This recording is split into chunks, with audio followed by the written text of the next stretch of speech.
Isabelle, vous êtes directrice de l'unité mixte de recherche sécurité et qualité des produits d'origine végétale à l'INRAE. Est-ce que vous pouvez d'abord vous présenter et nous parler de vos principaux thèmes de recherche? Merci d'abord de faire cet entretien avec moi. Donc, je suis directrice de recherche à INRAE depuis maintenant bientôt 20 ans. Mes thèmes de recherche portent sur les procédés de transformation des aliments. Et j'ai toujours construit dans mon parcours de recherche de s'intéresser à comment on transforme des aliments d'interaction avec l'humain. Que ça soit par rapport aux perceptions sensorielles, que ça soit par rapport à des bénéfices santé et à la nutrition. J'ai considéré aussi l'homme comme un procédé. En fait, quand on mange un aliment, on le déconstruit. Et donc, je suis allée depuis la conception, la transformation de cet aliment jusqu'à sa déconstruction et sa transformation par l'homme. Et vous travaillez donc, vous l'avez dit, sur les aliments transformés. Est-ce que vous pouvez d'abord nous définir ce terme? Oui. Alors, la transformation des aliments, finalement, je dirais que tout le monde en fait. On en fait dans sa cuisine. Et quand on est chez soi, on parle de cuisiner. Mais quand on transforme et qu'on regarde toute l'offre alimentaire qui est autour de nous, on emploie plutôt le terme transformer. Et transformer, ça veut dire partir d'une matière première brute, ce qui sort du champ, ce qui vient d'un élevage, et en faire un produit fini, prêt à être consommé. Et ce sont toutes ces étapes-là. Donc on va pas le faire en une seule étape, on a besoin de plusieurs étapes pour arriver à ce produit fini. Pourquoi on transforme ces aliments? Alors c'est important de transformer nos aliments, et puis on transforme nos aliments depuis la nuit des temps finalement, puisque par exemple les fruits et légumes, ce sont des choses qui sont saisonniers. Quand l'homme chassait, quand il voulait conserver la viande plus longtemps, il fallait la sécher par exemple. Donc il y a cette notion de conserver qui est importante au taux de transformation. Et la deuxième chose qui est importante, c'est aussi la rendre comestible. Il y a des produits qu'on ne peut pas manger si on ne les a pas transformés. Donc cuire ces aliments, les transformer, ça va permettre de les rendre plus digestes, et puis on va améliorer la palatabilité, ça veut dire les aliments vont être meilleurs quand même lorsqu'on les transforme, un bon petit plat cuisiné, c'est toujours meilleur. Et puis pour terminer, je dirais que ça donne de la valeur ajoutée aussi aux matières premières brutes agricoles. Et d'ailleurs, il y a un lien entre la transformation des aliments et les différents changements de mode de vie. Ah oui, finalement, on a vu cette offre alimentaire devenir de plus en plus importante dans les supermarchés. Pourquoi? Parce que finalement, aujourd'hui, on passe de moins en moins de temps en cuisine, et ça c'est documenté, ça a été mesuré. Les femmes travaillent de plus en plus, et tant mieux aussi. Et tout ça fait que on passe moins de temps, donc on a besoin d'avoir des produits adaptés à nos modes de vie, et puis aussi on passe plus de temps à nos loisirs. Il a fallu répondre à cette demande, et donc on a vu cette offre alimentaire s'enrichir avec des produits de plus en plus faciles d'usage et qui répondent à un changement de mode de vie. Est-ce que pour comprendre peut-être un peu mieux cet acte de transformation, vous avez un exemple qui nous permettrait donc de comprendre les différentes étapes? En fait, les étapes, elles sont pas très différentes entre transformer chez soi et transformer dans une usine. Je vais prendre l'exemple d'une compote de pommes, puisque dans le laboratoire où je suis, on s'intéresse beaucoup aux fruits et légumes, et on sait que les fruits et légumes, ils sont essentiels dans notre diète. On n'en mange pas assez, on n'a pas assez de fibres dans nos régimes alimentaires, et donc la part apportée dans nos régimes par les fruits et légumes transformés est importante, il ne faut pas la négliger. Donc si je prends le cas de la compote de pommes, il va falloir laver les pommes dans un premier temps. Avant de laver les pommes, il va falloir associer différentes peut-être variétés. Regarder en termes de maturité qu'on a bien un lot homogène de pommes, puisque les pommes, la matière première, c'est variable, donc il faut avoir des lots plutôt homogènes. Ensuite, on va les laver, on va les mettre dans un broyeur mélangeur et les cuire. Les cellules vont se déstructurer, et on va les passer ensuite dans une raffineuse pour enlever toutes les peaux et les pépins, pour avoir une compote lisse qui va ensuite être refroidie, mise en pot et stérilisée. Finalement, on n'est pas très loin de ce qu'on fait à la maison. Ce qu'on fait à la maison, souvent, on enlève le trognon avant, et puis on fait cuire en mélangeant. Donc là, vous avez pris l'exemple d'une transformation qui est semblable à celle que l'on peut faire à la maison, mais il y a différents niveaux de transformation. Cette notion de niveau de transformation, c'est quelque chose qui est plutôt récent, puisqu'avant on n'en parlait pas tellement, et on en parle depuis les années 2010, ça fait une bonne dizaine d'années, parce qu'on s'est rendu compte que finalement, un aliment, c'est pas une simple somme de nutriments, la façon dont on les a transformés va moduler l'organisation des différents nutriments entre eux, et donc il fallait prendre en compte la façon dont c'est transformé. Et on voit très bien, alors ça vient aussi depuis la façon dont on a organisé nos filières agroalimentaires, qu'on est capable de partir d'une matière première brute, la pomme, pour faire une compote, et on arrive à un produit fini, mais parfois on passe par des étapes intermédiaires. Je peux parler de la pomme, encore, de la pomme, on a un coproduit, Dans ce coproduit, il y a des choses intéressantes, hein. Il y a des fibres, il y a des polyphénols qu'on va pouvoir extraire à partir de résidus qu'on n'a pas utilisés pour faire la compote. Et ça, on va le réutiliser pour le réintroduire dans d'autres aliments. Donc on voit finalement qu'on a à la fois une façon de faire, on part de la matière première brute, on arrive à un aliment, où on va réassembler différents ingrédients. À la maison, voilà, on va pas utiliser des fibres, on va pas utiliser des isolats protéiques. C'est plutôt des ingrédients dits industriels. Et c'est une filière qui s'est construite, ces ingrédients industriels, une filière qu'on appelle les PAI, les produits alimentaires intermédiaires, ce que le consommateur va pas acheter. On va réassembler ces produits avec d'autres matières premières pour aller vers des produits finis. Et quand on va passer par toutes ces étapes-là, certains chercheurs, notamment du domaine de la nutrition, se sont dit mais là on transforme plus. Et c'est là qu'est apparu des questions de niveau de transformation, et où on a parlé notamment d'ultra-transformation, par exemple. Alors que quand on est sur juste des fruits dont on va pouvoir essayer de garder le plus proche du fruit frais, par exemple, donc juste on va augmenter sa durée de vie en étant le plus proche de l'état frais, on va parler de minimal processing, de transformation minimale. On voit qu'on a un gradient de transformation. Donc on a bien compris qu'il y avait différents niveaux de transformation, et vous avez justement travaillé sur des systèmes de classification qui permettent de déterminer le niveau de transformation d'un produit. Est-ce que vous pouvez nous expliquer? Donc les scientifiques, notamment les nutritionnistes et les épidémiologistes, étaient tous d'accord pour dire un aliment, c'est pas la simple somme d'un nutriment. Donc comment caractériser un aliment autrement que par une teneur en sucre, une teneur en gras, etc. Les premiers qui ont commencé à faire ces classements étaient des gens plutôt de la nutrition, avec une connaissance relativement faible des procédés. Donc ils ont établi ces classements en disant il y a les procédés traditionnels et il y a les procédés industriels.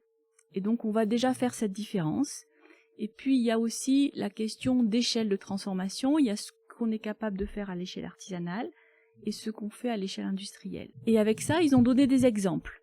Pour dire, alors je vais donner un exemple, un yaourt, par exemple, c'est une fermentation. La fermentation est un procédé traditionnel, donc je vais avoir un produit qui est minimalement transformé. À l'inverse, si je prends des petits produits céréaliers soufflés, des petits snacks qu'on mange à l'apéritif, vous voyez ce que je veux dire, ces petits snacks, on les obtient par un procédé qu'on appelle la cuisson-extrusion. Alors c'est un procédé qui va chauffer très fortement, à haute température, en montant très fortement la pression. Et ça, on le fait pas à domicile. Et donc la cuisson-extrusion va être mis comme un procédé conduisant à des produits ultra transformés. Puis après, ils ont regardé un peu dans la liste des ingrédients. Il y a des ingrédients qui sont des additifs qui sont incontournables, qui sont là pour conserver, pour limiter l'oxydation. Alors, je vais donner par exemple le E300, c'est l'acide ascorbique. On peut le rajouter parce que ça va permettre de limiter l'oxydation. Et puis des additifs qu'ils ont appelés additifs cosmétiques. Finalement, des additifs où normalement on ne devrait pas en avoir besoin. Ça va être des texturants, des colorants, des arômes. Alors les arômes, c'est pas des additifs, c'est une classe un petit peu à part, mais des arômes ajoutés. Pour eux, typiquement, ils ont dit, voilà la différence. On a à la fois des procédés traditionnels avec des formulations d'ingrédients qui sont nécessaires à conserver, et puis des aliments avec des additifs et des ingrédients qui pourraient ne pas être nécessaires de leur point de vue, avec des procédés que je ne suis pas capable de faire à domicile. Et là, je suis dans la catégorie ultra transformée. Et à partir de là, comme c'était pas avec un algorithme très rigoureux, d'autres personnes ont essayé, en partant de ce concept-là, de repréciser un peu certaines étapes par catégorie de produits. Et aujourd'hui, on a différents types de classifications, mais qui sont toutes basées sur ce concept de additif, on va dire, ajouté, ou ingrédient industriel ajouté. Et on n'est plus sur l'ultra-formulation, qui serait plutôt le terme adapté, que ultra-transformation. Est-ce que la consommation d'aliments ultra-transformés a un impact sur notre santé? Oui, et c'est là que ça questionne. Parce qu'il y a beaucoup d'études qui montrent, alors des études plutôt épidémiologiques, qui montrent que les consommateurs qui ont une part la plus importante d'aliments ultra-transformés dans leur régime, il y a un lien, alors on ne dit pas que c'est une cause, on dit que c'est un lien, avec différents risques, avec des risques plus élevés de cancer, des risques plus élevés de diabète de type 2, de risques plus élevés de surpoids ou d'obésité, de risques plus élevés du syndrome du côlon irritable, de mortalité au sens large. Donc beaucoup de liens à différents risques de santé. Et donc la communauté scientifique, alors ça a été démontré dans plein de pays différents, avec des cohortes différents, alors des travaux avec plus ou moins de rigueur, des choses qui ont été, les scientifiques se sont challengés entre eux, ils ont essayé de discuter. Nous en France, beaucoup de travaux ont été faits sur la cohorte Nutrinet, où là, on sait qu'on a